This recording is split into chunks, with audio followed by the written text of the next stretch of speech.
आदरणीय परिवारजन नमस्कार। आज जिंदगी की बात में कैसा है आदमी के अंदर का आदमी, ये कैसी प्रेरणा, क्यों नहीं सुने स्वयं की आवाज़ जिसका हमारी ज़िंदगी और कार्यों पर गहरा प्रभाव पड़ता है, इस बारे में शेयर करूँगा। जब से दुनिया में इंसान आया है, यह खुद ही एक पहेली है। इसको हर तरह से जानना ही इसको स्वयं ही अचंभित करता है। इंसान इस दुनिया का सबसे बड़ा खोजी प्रवृत्ति का प्राणी है, जीव है। एक शायर निदा फाजली साहब की एक पंक्ति है, हर आदमी में होते हैं 10-20 आदमी, जिसको भी देखना हो कई बार देखना। क्या ऐसा सचमुच होता है? वैसे सदियों से ऐसी कोशिश होती रहती है कि भीतर बस एक ही आदमी रहे, मगर इसमें बहुत कम लोग सफल हुए हैं। भीतर अगर एक से ज़्यादा आदमी रहे तो इसमें सबसे ज़्यादा दोष उस व्यक्ति का अपना ही है। हम लोग अलग अलग स्थानों, परिस्थितियों में अलग अलग तरीके से व्यवहार करते हैं। यह बुरा भी नहीं है, क्योंकि समय व परिस्थिति के हिसाब से ही इसमें तालमेल होना चाहिए। लेकिन प्रत्येक जीवित प्राणी में उसके जीवन के हर क्षेत्र में एक संतुलन भी होना चाहिए, बैलेंस होना चाहिए। इसके लिए एक जर्मन चिंतक इकहार्ट टोले सुझाव देते हैं कि आदमी को अपनी मायावी तथा काल्पनिक छवि बिल्कुल नहीं बनानी चाहिए। क्या ऐसा हो रहा है? इसका सटीक उत्तर है जी नहीं। अब तो हम एक ऐसे समाज में जी रहे हैं जो केवल मायावी, कोरी झूठी दुनिया और काल्पनिक दुनिया है, जिसमें लोग जीने को मजबूर हैं। क्योंकि समाज के कुछ लोग जो मानसिक रूप से बीमार हैं और इतना डरे हुए हैं कि पूछिए मत। वे लोग वैज्ञानिक सोच, साइंटिफिक टेम्परामेंट से और आधुनिक सभ्यता से काफ़ी दूर हैं। और आजकल वही लोग हर तरह के संगठन में, हर तरह के प्रशासन में और हर तरह से समाज के पूरे संचालक बने बैठे हैं। वही पूरी तरह से छाए हुए हैं। हमारा समाज भी बुरी हालत में है, लेकिन इसमें परिवर्तन का बीड़ा कौन उठाए? विडंबना यह है कि मनुष्य हमेशा उसे अपने स्वार्थों की कसौटी पर परखता है और उसी के आधार पर उनसे अपने संबंध तय करता है। उसकी प्रशंसा, उपेक्षा और कृतज्ञता के पीछे संबंधित तत्वों के उद्देश्य की गहरी परख नहीं होती, वरना वह उनके प्रति कभी अनुदार नहीं होता। जब तक हम बच्चे होते हैं सब ठीक होता है, भीतर बाहर हर तरफ से हम एक होते हैं। हमारे अंदर कोई छलावा, बनावटीपन नहीं होता है, जिसके बारे में फिल्म दो कलियां का एक गीत है। बच्चे मन के सच्चे, इनको किसी से बैर नहीं, इनके लिए कोई गैर नहीं, इनमें छूत और छात नहीं, झूठी जात और पात नहीं, भाषा की तकरार नहीं, मजहब की दीवार नहीं, इनकी नज़रों में एक है मंदिर, मस्जिद, गुरुद्वारे। बच्चे मन के सच्चे, सारे जग के आँख के तारे।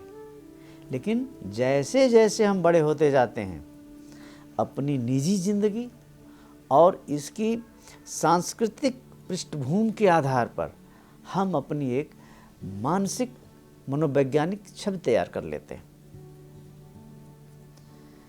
इसे हम अपने अहम की काल्पनिक छवि भी कह सकते हैं। फिर भिन्न भिन्न स्थितियों में हमारा व्यवहार इस अहम के हिसाब से ही बदलता जाता है। और जब हम खुद के सामने आते हैं तब भी हमारे ऊपर एक बनावटी आवरण होता है, जिसे आजकल डीप फेक भी कहते हैं। जो व्हाट्सएप यूनिवर्सिटी का इंटरनेशनल पॉलिटिकल साइंस का सबसे बेहतरीन, बहुत लुभावने वाला और बहुत ही उपयोगी सब्जेक्ट है, जिसका साहित्य जगत में बड़ा बोलबाला है। यहाँ एक प्रश्न यह भी है कि हम क्या हैं, व्हाट आई एम। यूनान में अपोलो नाम का एक प्राचीन मंदिर है, आज भी उस पर लिखा है नोथी सुतोन, यानी खुद को जानिए। आप मूल रूप से एक बच्चे हैं। आत्मा, चेतना और जीवन, ये सभी दिव्यता के अंश हैं। यह प्रकृति ऑलमाइटी गॉड का ही एक विस्तृत रूप है। इसलिए आप हैं, आप वही बने रहने की कोशिश करें। तिब्बती धर्मगुरु दलाई लामा कहते हैं कि आपके अंदर दया जैसी कोमल भावनाएं मौजूद हैं, तो आप इन्हें बनाए रखें। आप अपनी बनावटी व काल्पनिक छवि नहीं, वास्तविक छवि रखें, तो आपके भीतर के बेकार तरह के जितने फर्जी आदमी हैं वो खुद ब खुद बाहर चले जाएंगे और आप एक वास्तविक व्यक्ति के रूप में, अच्छे हृदय वाले, कोमल हृदय वाले व्यक्ति के रूप में स्थापित होंगे। और ये सच है, आदमी के भीतर से जो प्रेरणा आती है वही सबसे ज़रूरी होती है। बाहरी दुनिया में बहुत से प्रेरक चीज़ें प्रचुरता के साथ उपलब्ध हैं, पर सबसे ज़रूरी होती है अपनी अंतर प्रेरणा, दैट इज़ इंटरनल इंस्पिरेशन। इसके बिना काम तो किए जा सकते हैं, लेकिन बेहतरीन काम शायद ही संभव हो। कला जगत में अंतर प्रेरणा के कई शानदार उदाहरण देखे जा सकते हैं। ऐसे कलाकार हैं जो महीनों तक कुछ नहीं करते, क्योंकि इसके लिए उनके पास अंतर प्रेरणा नहीं होती, और फिर वे अचानक अपने काम में जुटते हैं तो कई घंटे 24/7 कई दिनों तक अपनी सुध बुध खोकर उसी कार्य में जुटे रहते हैं। रूसी कलाकार और कवि मिखेल लेरमंतोव कहते थे, मैं बहुत सामान्य सी बातें सोचता रहता हूँ, कैसे अपने बच्चों को स्कूल से लाना है, कैसे उन्हें पढ़ाना है, आज क्या खाना है, पड़ोसी से सुबह मुझसे किस तरह से बातें की थीं, रास्ते में मिले नोबेल आदमी, शरीफ आदमी ने मेरे साथ कैसा व्यवहार किया, आदि आदि। ऐसे में मैं कभी नहीं होता, साधारण सा इंसान होता हूँ, पर एकाएक कुछ ऐसा होता है कि मेरी आत्मा कई तरह की भावनाओं से, शब्दों से भर उठती है, और शब्द भी अच्छे, निर्मल, प्रभावी और दूसरों को सुकून देने वाले होते हैं।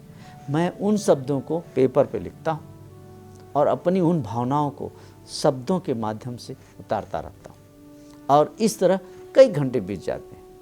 वह कहते हैं कि यदि अंदर प्रेरणा का स्रोत न हो तो मैं कभी नहीं बन पाता। हमारे पूर्व राष्ट्रपति मिसाइल मैन डॉक्टर APJ कलाम साहब कहते थे कि ईश्वर ने, प्रकृति ने यह प्रेरणा सभी को दी है, पर इसके साथ इसमें प्रयास भी शामिल है। जिस दर्पण पर धूल की परत जमी हो उस पर चंद्रमा का प्रतिबिंब धुंधला ही नजर आएगा। ऐसा भी संभव है कि इंसान के अंदर अंतर प्रेरणा आए और चली भी जाए, लेकिन इस प्रेरणा को अंदर बरकरार रखना भी जरूरी है। जब अंतर प्रेरणा और भी निर्मल भाव, स्वच्छ भाव से आए तो एक लक्ष्य तय करके कार्य को करना शुरू कर दीजिए, तो आप देखेंगे कि आप जो कार्य करते हैं वह स्वयं के लिए सुखदायी तथा स्वजनों के लिए भी लाभकारी, साथ ही साथ समाज के लिए भी अच्छा ही होगा, जो एक बेहतर जिंदगी की तरफ ले जाता है, जो वास्तव में अंतरात्मा की आवाज़ है। विद्वान नागार्जुन बहुत बड़े बौद्ध रहस्यदर्शी थे, जो एक बौद्ध मठ में अकेले रहा करते थे। उस राज्य की महारानी उनके आचरण और व्यक्तित्व से प्रभावित होकर उन्हें सोने का एक पात्र भेंट किया। विद्वान नागार्जुन उस पात्र को लेकर आ रहे थे। एक चोर ने उन्हें देखा और वह उनके पीछे लग गया। नागार्जुन जी घर जाकर रात्रि भोजन करने बैठ गए। चोर बाहर इंतजार करने लगा। वह उस पात्र में भोजन करने के बाद उस पात्र को बाहर फेंक दिया। चोर हैरान हुआ, वह अंदर आया और पूछा, आपने इतना कीमती सोने का कटोरा, बाउल, पात्र बाहर क्यों फेंक दिया? नागार्जुन बोले, मैंने अपने भीतर इससे भी बेशकीमती चीज़, हीरा, डायमंड पा लिया। चोर ने कहा, मुझे भी वह पाना है, कैसे पाऊँ? नागार्जुन ने कहा, तुम चोरी करना जारी रखो, बस यह बात ध्यान रखना कि उस चोरी को होशपूर्वक करो। चोरी की एक एक क्रिया पर ध्यान देना, जैसे मैंने यह ताला तोड़ा, ऐसी चीज़ें उठाई जो मेरी नहीं हैं, किसी दूसरे इंसान की हैं। उन महिलाओं के बारे में सोचो जिनके गहने ले जा रहे हो, वे सभी महिलाएं दुखी होंगी। फिर चोरी करके वापस आओ और ध्यान करने बैठ जाओ। चोर खुश होकर चला गया। 4 दिन बाद वापस आया, बोला, आपने तो मुझे बुरा फंसाया, अब तो मैं न चोरी कर सकता हूँ और न ध्यान। चोरी करने जाऊँ तो मेरी अंतरात्मा कचोटती है, मैं असमंजस में हूँ। वैसे तो आजकल अंतरात्मा वगैरह के बारे में ज़्यादा चर्चा ही नहीं होती, क्योंकि कानों में लगे ईयरफोन, पॉडकास्ट अपनी अंतरात्मा की आवाज़ को कहाँ सुनने देंगे। आजकल तो सलमान खान का डायलॉग चलता है, यदि एक बार मैंने कमिटमेंट कर लिया तो अपने आप की भी नहीं सुनता। बहुत सारे लोग यही डायलॉग मार रहे हैं। यह सब कोरी कल्पना है, हकीकत की दुनिया में ऐसा नहीं होता। वैसे अंतरात्मा की कोई आवाज़ नहीं होती, न ही उसका कोई स्वर है। वह भीतर से होने वाली यकीन जैसा होने का अनुभव है। जब आप गहरे मौन में या ध्यान में डूबते हैं तो आप स्वयं से जुड़ जाते हैं। उस भीतरी आकाश जो दुनिया है, सच में उसमें सच के अलावा कुछ नहीं होता। उसे आवाज़ इसलिए कहते हैं क्योंकि निशब्द मौन भी एक शब्द का ही रूप है। सब शब्द ध्वनि है, लेकिन जब वह गहरे में उतरती है तो सिर्फ तरंग रह जाती है। इस स्थिति को उपनिषद में पश्यंती कहा गया है। जब आप इस तरह के अभ्यास अपने जीवन में करते हैं तो खुद को सुकून और शांति मिलती है, जो खुशहाल जिंदगी जीने का एक बेहतरीन तरीका है। मनुष्य को उसकी आत्मा से तृप्ति, संतोष प्राप्त होना ही वास्तविक सुख है। प्रियजनों, इसको करने की कोशिश भी तो खुशहाल ज़िंदगी बनाने के लिए किया जाता है। अब विचार भी आपका और निर्णय भी आपका, एज यू लाइक, जैसा चाहे वैसा आचरण करें। जय हिंद, जय भारत के लोग, नमस्कार।